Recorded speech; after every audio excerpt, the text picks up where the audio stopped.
Journey of love. രചന നിലാവിൻ്റെ കൂട്ടുകാരി. അവതരണം സാലിം കരുളായി.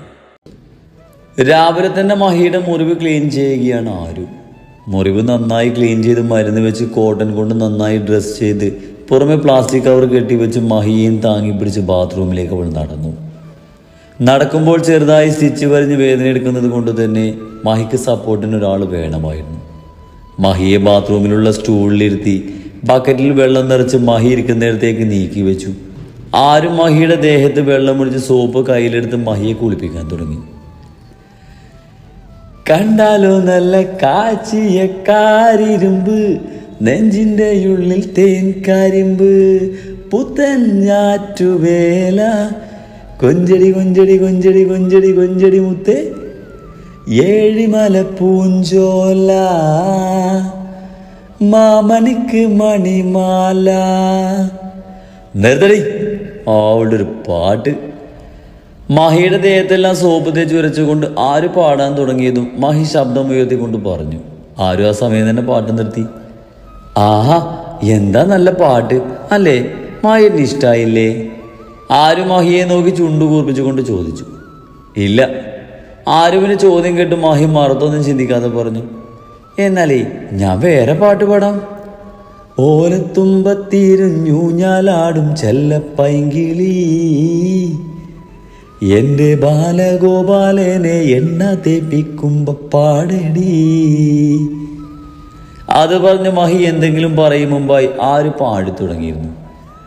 നിർത്തടി ചൂലേ, ഇനി നീ വാ തുറന്നാലേ ഈ സോപ്പിൽ നിന്നെ വായിത്തിരിക്കും ഞാൻ. ആരുവിൻ്റെ പാട്ട് സഹിക്കവയ്യാതെ മഹി ആരുവിനെ നോക്കി പല്ല് കടിച്ചുകൊണ്ട് പറഞ്ഞു. കലാവാസനല്ലാത്ത ചെകുത്തൻ, ഞാൻ വാ പൂട്ടുമ്പോൾ കണ്ണും പൂട്ടിയിരിക്ക്. മഹി പറഞ്ഞത് കേട്ട് അവനെ കൂർപ്പിച്ച് നോക്കി. അതും പറഞ്ഞ് ആര് കയ്യിലുള്ള സോപ്പ് മഹിയുടെ മുഖത്ത് തേച്ച് കൊടുത്ത് കയറി വെച്ചുകൊണ്ട് ആര് വീടുമ്പോൾ അവനെ കുളിപ്പിക്കാൻ തുടങ്ങി. മഹിയെ കുളിപ്പിച്ച് അവൻ്റെ തല നന്നായി തുവർത്തി കൊടുത്ത് മഹി കൊടുക്കാനുള്ള മുണ്ടും ട്രൗസറും എടുത്ത് കൊണ്ടുവന്ന് അവൻ ഡ്രസ്സ് മാറാൻ വേണ്ടി ആര് ബാത്റൂമിൻ്റെ വെളിയിലേക്ക് ഇറങ്ങി. മഹി ഡ്രസ്സ് മാറ്റുന്ന സമയം കൊണ്ട് ആരും മിററിൽ മുന്നിൽ പോയി നനഞ്ഞ മുടി കെട്ടിവെച്ച് തോർത്തടിച്ച് മാറ്റി സ്റ്റാൻഡിൽ വിരിച്ചിട്ട് മുടിയിലെ കെട്ടുകൾ കളഞ്ഞ് കോതി ഒതുക്കിയിട്ട് സിന്ദൂരച്ചപ്പെടുത്ത് മാഞ്ഞു പോയ സീമന്തരേഖ കട്ടിയിൽ ചുവച്ച് കണ്ണാടിയിൽ കൂടെ കാണുന്ന തൻ്റെ പ്രതിബിംബത്തെ നോക്കി നിന്നു. ഒരു നിമിഷം ആരുവിൻ്റെ കണ്ണുകൾ അവളുടെ കഴുത്തിൽ കിടക്കുന്ന താലിയിൽ ഉടക്കിയതും ആരും ആ താലി തൻ്റെ കയ്യിലെടുത്ത് അതിൽ കുത്തിയ മഹിയുടെ പേരിലേക്ക് മിഴിവെട്ടാതെ നോക്കി. കഴിഞ്ഞു പോയതെല്ലാം അവളുടെ ഓർമ്മയിലേക്ക് വന്നു. ഒരിക്കലും തനിക്ക് സ്വീകരിക്കാൻ കഴിയില്ലെന്ന ധാരണ മാറി ഈ താലിയെയും അതിൻ്റെ അവകാശിയെയും അംഗീകരിച്ചു തോർത്ത് ആരുവിന് അത്ഭുതം തോന്നി. മഹിയുടെ മുഖം ഓർമ്മയിലേക്ക് തെളിഞ്ഞു വന്നതും പ്രണയത്തോട് ആരു തൻ്റെ കയ്യിലെടുത്ത താലിയിൽ അമർത്തി ചുംബിച്ചു. പെട്ടെന്ന് റൂമിൻ്റെ ഡോറിൽ ആരോ തട്ടുന്നത് പോലെ തോന്നിയതും ആര് വേഗം പോയി ഡോർ തുറന്നു. ഓ, ഈ പിശാച് വീണ്ടും വന്നോ?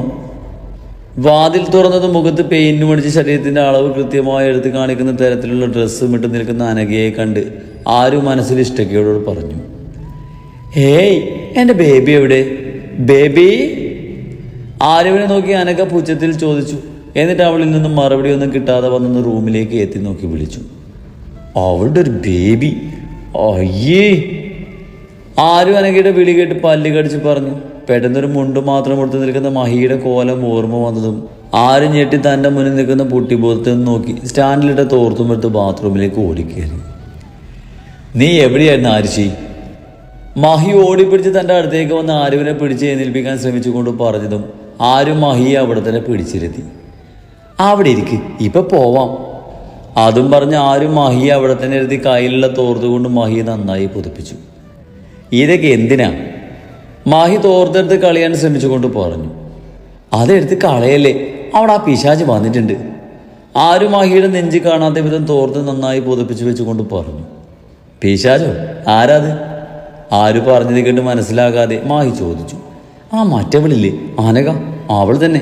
ബേബി കോബി എന്ന് വിളിച്ച് വന്നിട്ടുണ്ട്. ആരും അവളെ ഓർത്ത് ചിരി കൂട്ടിക്കൊണ്ട് പറഞ്ഞു. അതിന് ഞാനെന്തിനാ ഇങ്ങനെ നടക്കുന്നത്? ആര് പറഞ്ഞത് കേട്ട് ഒന്നും മനസ്സിലാകാതെ മഹി ആരുവിനെ നോക്കി ചോദിച്ചു. നിങ്ങൾക്ക് നാണോ മാനല്ലെന്ന് കരുതി അങ്ങനെയൊന്നും പോകാൻ ഞാൻ സമ്മതിക്കില്ല. പിന്നെ അവൾ ബേബി കോബി എന്നൊക്കെ വിളിച്ച് ഒലിപ്പിച്ച് പോരും. അവളുമായിട്ട് വല്ല സംസാരത്തിന് പോയാൽ എൻ്റെ സ്വഭാവം മാറും. പറഞ്ഞില്ലത് വേണ്ട. മഹിയെ താങ്ങി പിടിച്ച് എണീപ്പിച്ച് ബാത്റൂമിൽ നിന്നും പുറത്തേക്ക് നടക്കുന്നതിനിടയിൽ ആരും മഹിയെ തറപ്പിച്ച് നോക്കിക്കൊണ്ട് പറഞ്ഞു.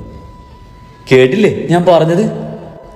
മഹിയുടെ ഭാഗത്തു നിന്ന് മറുപടി ഒന്നും കേൾക്കാതെ വന്നതും ആരും മഹിയെയും താങ്ങി നടക്കുന്നതിനിടയിൽ മഹിയെ നോക്കിക്കൊണ്ട് ചോദിച്ചു. ആ കേട്ടു. മഹി താല്പര്യമില്ലാത്ത രീതിയിൽ ആരുവിനെ പിടിച്ച് പതിയെ മുന്നോട്ട് നടന്നുകൊണ്ട് പറഞ്ഞു. എന്നിട്ടെന്താ മിണ്ടാത്തത്? ആരു മഹിയെ സംശയത്തിൽ നോക്കിക്കൊണ്ട് ചോദിച്ചു. നിനക്കിപ്പോൾ എന്താ അരിശി വേണ്ടത്? ഞാൻ അവളോട് സംസാരിക്കാൻ നിൽക്കരുത്, അത്രയല്ലേ ഉള്ളൂ. മഹിയുടെ ചോദ്യം കേട്ടത് ആരു അതേന്ന രീതിയിൽ തലയാട്ടി. അതെനിക്കൊന്ന് ആലോചിക്കണം.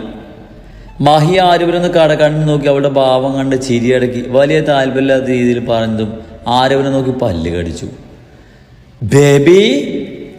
മഹിയെ കണ്ടതും റൂമിൽ നിന്നിരുന്ന അനഘ ഒലിപ്പിച്ചുകൊണ്ട് മഹിക്ക് അരികിലേക്ക് വന്നു. മാറി അങ്ങോട്ട്, അവിടെ ഒരു ബേബി! ആരുവിന് മഹിയോടുള്ള ദേഷ്യമൊക്കെ കൂടിയായതും അവളെ തട്ടിമാറ്റി പല്ല് കടിച്ച് അതും പറഞ്ഞ് മഹിയെ ബെഡിലിരുത്തി. ബേബി, ഇനി സുഖായില്ലേ? ഇവിടെ വാടി. വിഷമം നടിച്ച് അവൾ അതും ചോദിച്ച് മഹിക്കരികിലേക്ക് ഇരിക്കാൻ പോയതും ആരും മഹിയെ ദേഷ്യം നോക്കി അനഘയുടെ കയ്യും പിടിച്ച് വലിച്ച് റൂമിന് വെളിയിലേക്ക് നടന്നു. ഇവളിങ്ങനെ നോക്കി പേടിപ്പിക്കാൻ ഞാനിപ്പോൾ എന്താ ചെയ്ത്? തന്നെ നോക്കി പേടിപ്പിച്ച് അനഘയെയും പിടിച്ച് വലിച്ചു പോകുന്ന ആരുവിനെ കണ്ട് മഹി മനസ്സിൽ പറഞ്ഞ് ഒന്നും മനസ്സിലാകാതെ അവിടെ ഇരുന്നു. ഏയ് ആരുഷി, കൈ വിട്. നിനക്കിതെന്താ? എന്നെ വിട്. വിടാൻ പടി നിന്നെ ഞാൻ. ആര് ദേഷ്യത്തിൽ അവളുമായി സ്റ്റെയറിറങ്ങി താഴേക്ക് പോയി. ഡീ, നീ ഇന്നെന്തിനാ ഇങ്ങോട്ട് വന്നത്? ഞാൻ ഇങ്ങോട്ട് വരും. ഇതേ എൻ്റെ അപ്പച്ചിൻ്റെ വീടാ. ഞാൻ വരരുതെന്ന് പറയാൻ നിനക്കൊരു അവകാശമില്ല. അനഘ ആരുവിൻ്റെ കൈക്കുള്ളിൽ നിന്ന് തൻ്റെ കൈ വലിച്ചെടുത്ത് കൊണ്ട് പൂച്ചത്തോടെ പറഞ്ഞു.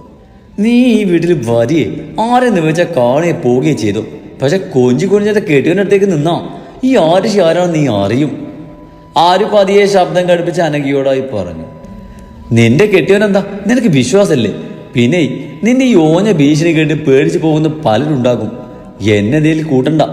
ഓർമ്മ വെച്ച കാലം മുതൽ മഹിയെ സ്വപ്നം കണ്ടാ ഞാൻ ജീവിച്ചത്. അത് മഹിയോടുള്ള ഇഷ്ടം കൊണ്ടല്ല, മറിച്ച് ഈ കോവിലകവും കോടിൽ വരുന്ന സ്വത്തുക്കളും കണ്ടു തന്നെയായിരുന്നു. പക്ഷേ എല്ലാം തകർത്ത് നീ ഒറ്റ ഒരാളാ. അനഘ ആരുവിനെ നോക്കി ദേഷ്യത്തിൽ പറഞ്ഞു. എന്റെ പ്ലാൻ എല്ലാം തകർത്ത് നിന്നെ ഈ വീട്ടിൽ നിന്നും ഇവരെ കൊണ്ട് തന്നെ അടിച്ചിറക്കി പിടിപ്പിക്കും ഞാൻ. എന്നിട്ട് മഹിയെയും ഈ സ്വത്തുക്കളെയും എന്റേതാക്കി മാറ്റും ഞാൻ. നിന്റെ ആഗ്രഹം ഒരിക്കലും നടക്കില്ലടി. അതിനു മുമ്പ് നിന്നെ ഞാൻ ഇവിടുന്ന് ഓടിക്കും.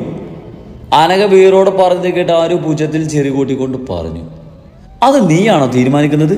നീ മഹിയെ പലതും കാണിച്ച് മയക്ക് നിന്റെ വലയിലാക്കിയതാണെന്ന് എനിക്കറിയാം. അല്ലാതെ നിന്നെപ്പോലെ ആരുമില്ലാത്ത ദരിദ്രവാസിയെ വിവാഹം കഴിക്കേണ്ട ഗതികേട് മഹിക്കില്ല. എന്റെ സ്ഥാനം തട്ടിയെടുത്ത് നിന്നെ അതേ കാലം ഇവിടെ മഹി ഭാര്യയായി വാഴിക്കില്ലടി. നിന്നെ ഒരിക്കലും മഹി ഭാര്യയായി അംഗീകരിക്കില്ല. അതിന് ഞാൻ സമ്മതിക്കില്ല. അവന്റെ കൈ കൊണ്ട് തന്നെ നിന്നെ ഇവിടുന്ന് ഞാൻ ഇറക്കി പിടിപ്പിക്കും. നിന്റെ ആഗ്രഹേ ഞാൻ ജീവനോടുള്ളപ്പോൾ നടക്കില്ല അനഘ. കാണാടി. ആര് പറഞ്ഞത് കേട്ട് പുച്ഛത്തോടെ ചെറി കൂട്ടിക്കൊണ്ട് അനഘ പറഞ്ഞതും അവളുടെ ഭാവം കണ്ട് ആരോ ഒരു ദേഷ്യം എരിഞ്ഞു കയറി. എടി പിശാച്, നീ വല്ലാതെ നെഗടിക്കണ്ട. നിന്നെ ഞാൻ. മോളെ ആരോ, ഇനി മേലി ഞങ്ങളുടെ റൂമിലേക്കും എൻ്റെ കെട്ടുവിൻ്റെ മുന്നിലേക്കും നീ വന്നാ വിവരം അറിയും നീ. ആര് പറഞ്ഞു തുടങ്ങിയതും പിന്നിൽ നിന്നും ഇന്ദുവിൻ്റെ വിളി കേട്ടതും ആരും അനഘിയൊന്ന് ദേഷ്യത്തിൽ നോക്കി. എന്ത് കേൾക്കാതെ അവൾക്ക് മാത്രം കേൾക്കാനും പാകത്തിൽ അതും പറഞ്ഞ് ഇന്ദുവിൻ്റെ അരികിലേക്ക് പോയതും ആര് പോയ വഴിയെ നോക്കി ചുണ്ടുകൂട്ടി അനഘ തൻ്റെ റൂമിലേക്ക് കയറിപ്പോയി.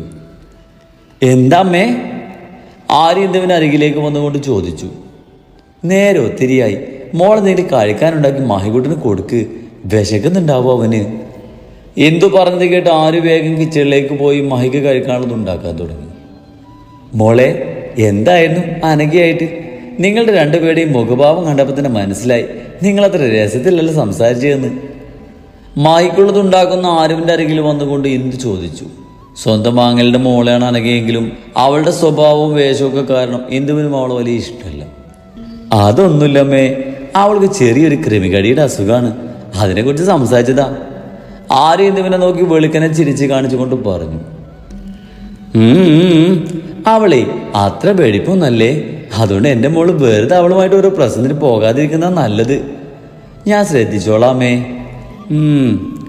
ആര് പറഞ്ഞത് കേട്ടൊന്ന് മൂളി ആരുവിന് ഭക്ഷണം ഉണ്ടാക്കാൻ വേണ്ടതൊക്കെ എടുത്തു സഹായിച്ച് ഇന്ദു അവളുടെ അരികിൽ തന്നെ നിന്നു. അമ്മ വിഷമിക്കണ്ട. അധികം വൈകാതെ അമ്മയുടെ മായിക്കുട്ടനെ അമ്മയുടെ കൈകൊണ്ടുണ്ടാക്കിയ ഭക്ഷണം ചോദിച്ചു വാങ്ങി കഴിക്കും. മഹിക്കുള്ളത് പ്ലേറ്റിലേക്ക് പകർന്നുകൊണ്ട് വാടിയ മുഖത്തോടെ എല്ലാം നോക്കി നിൽക്കുന്ന ഇന്ദുവിൻ്റെ കവളിൽ പിടിച്ച് വലിച്ചുകൊണ്ട് അവൾ പറഞ്ഞു. നടക്കുന്ന വല്ല കാര്യം പറ മോളെ. എന്താ അമ്മക്കെന്നെ വിശ്വാസമല്ലേ? ഇന്ദു പറഞ്ഞത് കേട്ട് ആര് പുരുകം ഉയർത്തി ഇന്ദുവിനെ നോക്കിക്കൊണ്ട് ചോദിച്ചു. എനിക്ക് നിന്നെ വിശ്വാസമാണ്, പക്ഷേ ഈ കാര്യത്തിൽ തീരെ പ്രതീക്ഷയല്ല. 10-18 വർഷമായിട്ട് അവൻ എന്നോടുള്ള വിരോധം കൂടുകയല്ലാതെ കുറഞ്ഞിട്ടില്ല. ആയിക്കോട്ടെ, ഇനി കുറഞ്ഞാൽ പോരെ. അമ്മ കാത്തിരുന്നു. അങ്ങനെ ഒരു ദിവസം വരും. ഇപ്പം അമ്മ ഉണ്ടാക്കിയ ഫുഡ് കൊണ്ട് കൊടുക്കാൻ എനിക്ക് ആഗ്രഹമില്ലാണ്ടല്ല. അമ്മയുടെ മഹിക്കൂടെ കഴിക്കാതെ അനാവശ്യമായി വാശി പിടിച്ച് കിടക്കും. പിന്നെ ഞങ്ങൾ തമ്മിൽ വഴക്കാകും. അമ്മയുടെ മോൻ എന്നോട് പിണങ്ങി മുഖം കുറിപ്പിച്ച് കിടക്കും. അതാണ്. അവൻ ഇഷ്ടപ്പെട്ടവരുടെ അടുത്താ അവൻ വാശി പിണക്കൊക്കെ കാണിക്കൂ. പിന്നെ ആ ചെകുതാൻ ഇഷ്ടമായിട്ടൊന്നും അല്ല, വെറുതെ ഉടക്കിന് വരാ, അല്ലാതെ എന്നെ ഇഷ്ടമൊന്നുമല്ല. എന്ത് ചിരിയോടെ പറഞ്ഞത് കേട്ട് ആരും ചുണ്ടു കുറിപ്പിച്ചുകൊണ്ട് പറഞ്ഞു. അവന് മോളോട് ഇഷ്ടമുണ്ട്, അതല്ലേ കല്യാണം പോലും വേണ്ടെന്ന് പറഞ്ഞ ആള് മോളെ കെട്ടിയത്. എന്നോടുള്ള വാശിപ്പുറത്താ ആ ചെകുത്താൻ എന്നെ കല്യാണം കഴിച്ചത്. അതൊക്കെ മോൾക്ക് വെറുതെ തോന്നുന്നതാ. അവൻ്റെ മനസ്സിൽ മോളുണ്ട്. അല്ലെങ്കിൽ ഇത്രയൊക്കെ അവനോട് ചെയ്ത നിന്നെ അവൻ വെറുതെ വിടുവോ? കഴിഞ്ഞ ദിവസം മദ്യം മുഴുവൻ ഒഴുക്കി കളഞ്ഞ ആരുവിൻ്റെ പ്രവൃത്തി ആലോചിച്ച് ഇന്ദു ചിരിയോടെ പറഞ്ഞതും ആര് ഇന്ദു പറഞ്ഞതും കുറിച്ച് ആലോചിച്ച് നിന്നു. ആലോചിച്ച് നിൽക്കാതെ മായിക്കുട്ടിനെ കൊണ്ട് കൊടുക്കും മോളെ. ആ ശരി അമ്മേ, ഞാൻ അത് കൊടുത്തിട്ട് വരാം. ഇന്ദു ആലോചിച്ച് നിൽക്കുന്ന ആരുവിൻ്റെ തോളിൽ തട്ടിക്കൊണ്ട് പറഞ്ഞതും ആര് ഇന്ദുവിനെ നോക്കി തലയാട്ടി അതും പറഞ്ഞ് മാഹിക്ക് കഴിക്കാനുള്ളതുമായി റൂമിലേക്ക് പോയി.